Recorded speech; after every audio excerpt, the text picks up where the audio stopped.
देश के समस्त NIOS डीएलएड डिग्री धारकों का स्वागत है आपके अपने YouTube channel MKS teaching point में। साथियों, सभी को पता है गजट के लिए लगातार प्रयास जारी है।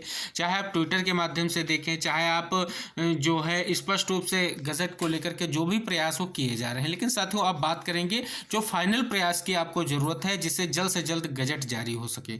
साथियों, बात करें ट्विटर के माध्यम से हो या ईमेल के माध्यम से हो, आप तक जो भी चीज़ें की जा रही कहीं ना कहीं उनका ज़्यादा प्रभाव नहीं दिख पाया है और गजट को लेकर के अभी ऐसी कोई जो है स्पष्ट रूप से सूचना नहीं है कि गजट कब जारी किया जाएगा। लेकिन साथियों, इसके लिए लगातार प्रयास किया जा रहा है। आप सभी को पता है नंदन बोहरा सर के माध्यम से भी कि दिल्ली में वो लगातार जो है डटे हुए हैं और स्पष्ट रूप से वो अधिकारियों से जो है वार्ता कर रहे हैं। और बात करें तो माननीय जनप्रतिनिधि सांसदगण उनसे मिल रहे हैं और स्पष्ट रूप से आपकी जल्द से जल्द जो है गजट की प्रक्रिया है इसको जल्द से जल्द जारी किया जाए, इसके लिए लगातार प्रयास किया जा रहा है। साथियों, इसी प्रयास में आप सभी से आह्वान भी किया गया कि आप दिल्ली पहुंचे और इनको जो है सहयोग प्रदान करें। लेकिन साथियों, ऐसा नहीं हो सका है और सभी साथी अभी तक जो है सीमित मात्रा में पहुंचे हैं।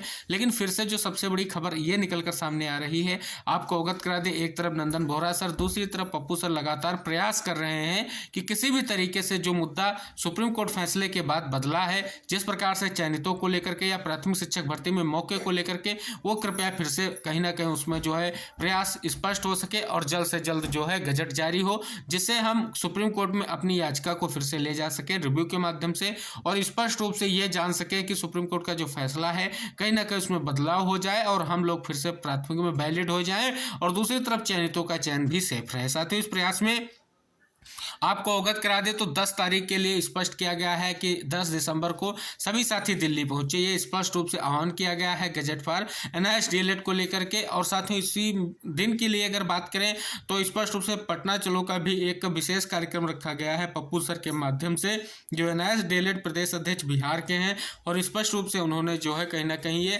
समय भी दिया है कि 12 बजे साथी पहुंचे। अब साथियों, 10 तारीख में दो आपके जो है प्लान निकल कर आए हैं, 2 टीमें हैं, दोनों टीमों की तरफ से। बात करें उत्तराखंड के माध्यम से तो नंदन बोहरा सर का स्पष्ट रुख यही है कि दिल्ली पहुंचे, दिल्ली पहुंचने से गजट को लेकर के जो स्थितियां हैं जल्द से जल्द निस्तारित की जा सकें। और साथियों, इधर जो है पप्पू सर का स्पष्ट निर्देश यही कि है जल्द से जल्द जो भी चीजें हैं कोर्ट के माध्यम की उनको स्पष्ट किया जाए। लेकिन साथियों, यहाँ पर आपको क्या तय करना है, किस दिशा में कार्य करना, इस बारे में बात करेंगे। तो साथियों, यहाँ पर सबसे पहले आपको प्रयास ये करना चाहिए, जो भी आपको प्रयास है वो सबसे पहले प्रयास ये होना चाहिए, चाहे जो भी आप टीम से हैं, चाहे आप बिहार से सिलेक्टेड हैं या बिहार से आप जुड़े हुए हैं, अगर चाहते हैं तो सबसे पहले यही मांग होनी चाहिए, चाहे जिस भी मीटिंग में सम्मिलित हों आप, सबसे पहली मांग गजट की होनी चाहिए कि गजट इशू कराया जाए। जो भी टीम प्रयास कर रही है वो करे और गजट इशू कराए।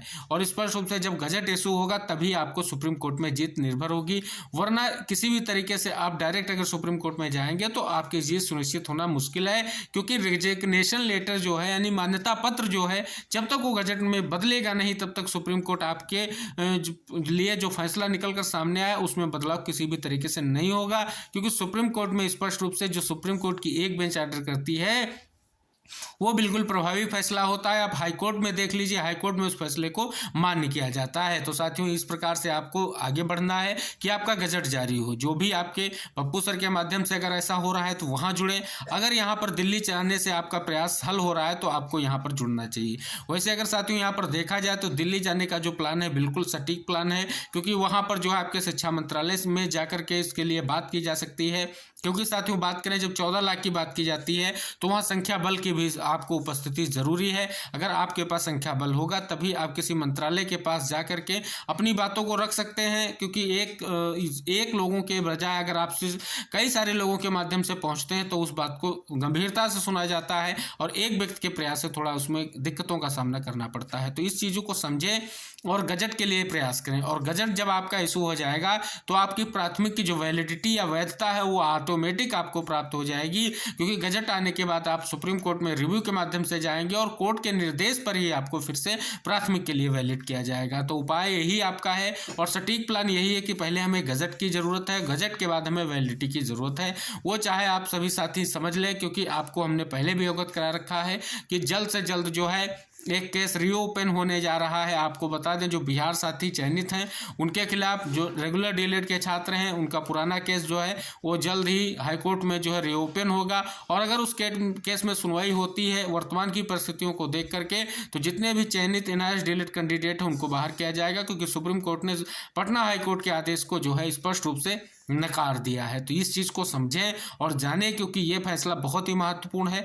ऐसा ही चयनित जो है बीएड डिग्री धारक कह रहे थे कि हमें नहीं निकाला जाएगा, लेकिन ऐसा ही देखने को मिला है। साथियों, बात करें तो जो एडवोकेट पैनल ने बीएड के खिलाफ जो है रेगुलर डीएलएड की पैरवी की है, उस जो है पैनल ने स्पष्ट कर दिया है, जब उनसे इस बारे में सवाल पूछा गया है क्या जो चयनित एनआईएएस डीएलएड है सुप्रीम कोर्ट का फैसला क्या वो बाहर हो सकते हैं, तो उन्होंने स्पष्ट रूप से कहा बिल्कुल बाहर हो सकते हैं, क्योंकि उसका सीधा सा स्पष्ट सा यही निर्देश है कि सुप्रीम कोर्ट के फैसले का कोई भी जो है हाई कोर्ट जो है अवहेलना नहीं करते हुए उसका अनुपालन करेगी, और अनुपालन होगा तो स्पष्ट रूप से उसकी बात जो है बाहर होगी। और स्पष्ट किया गया है उसी पैनल के माध्यम से कि जल्द ही वो केस जो है रीओपन कराया जाएगा जो रेगुलर डीएलएड के छात्र हैं उनके माध्यम से, जिन्होंने स्पष्ट रूप से बीएड के खिलाफ याचिका की थी वही रेगुलर डीएलएड वाले छात्र आपके खिलाफ भी याचिका जल्द लेकर के आ रहे हैं। यानी उनकी पुरानी याचिका को फिर से वो जो है स्पष्ट करते हुए नजर आ रहे हैं। और आपके चयनित साथियों का अगर इसी प्रकार से आपका रवैया रहा और आपका गजट जारी नहीं हुआ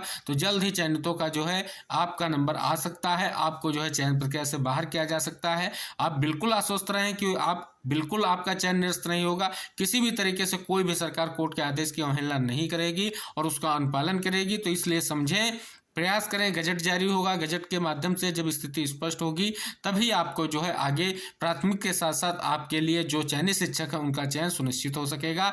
अन्यथा की दृष्टि में अगर कोर्ट के माध्यम से कोई भी ऑर्डर आ जाता है तो किसी भी राज्य से आप जुड़े हुए हो और अगर आप एनआईएएस डीएलएड कर रखे हैं तो हमारे सभी साथियों के लिए ये ऐसी स्थिति होगी, अगर एक स्टेट का आ जाता है तो कहीं ना कहीं सभी स्टेट में वैसी स्थिति हो जाएगी, तब फिर स्थितियाँ विपरीत हो जाएंगी।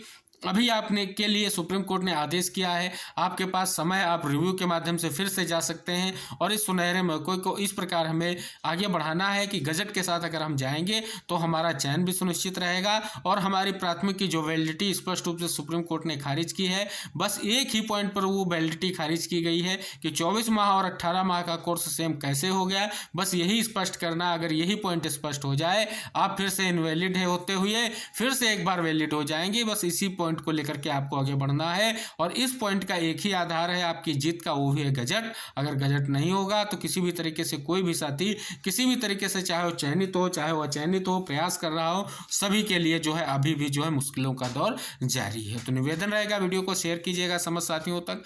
आपका संज्ञान है, आपकी जो स्थिति है एक बार समराइज कीजिएगा और जान लीजिएगा कि क्या करना उचित रहेगा, उसके बाद फैसला लें और नीतिगत फैसला लें जिससे आपका जो है चयन जो है वो भी सुनिश्चित रह सके और स्पष्ट रूप से आपके लिए गजट इशू होगा तो आप भविष्य के लिए भी सिक्योर हो जाएगा। तो साथियों निवेदन है सभी को शेयर करें वीडियो को और चैनल को सब्सक्राइब करके बेल आइकन प्रेस कर लें, जो भी अगली अपडेट होगी वीडियो के माध्यम से आपको अवगत करा दी जाएगी। मिलते हैं महत्वपूर्ण खबरों के साथ, तब तक के लिए Jai Hind, bye bye, take care साथियों।